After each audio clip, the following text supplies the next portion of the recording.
Let's talk about how to write about anecdotes and examples for an AP Lang rhetorical analysis essay.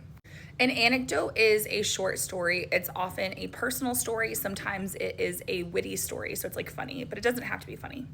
Writers often include an anecdote to further their message. So if you encounter one, you want to first ask yourself, okay, what is the story about? Because you would need to essentially paraphrase that or summarize that briefly in your essay.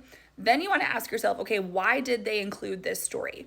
So what is the effect on the audience? Like, is it meant to appeal to emotion? Like, what's the point of it?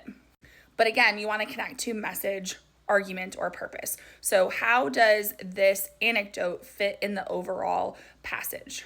As you're examining the anecdote, look for words that have a really strong connotation or details, because you could analyze these as you're analyzing the anecdote. Because presumably the writer is using their word choice and use of detail to make the anecdote more engaging. Examples are a little bit different. So I tend to see two different trends with examples. Sometimes there's one major example. Other times there is a grouping of like maybe 3 or 4 shorter examples that all have something in common. An example of the grouping of examples would be the Madeleine Albright prompt. So she actually uses this technique twice.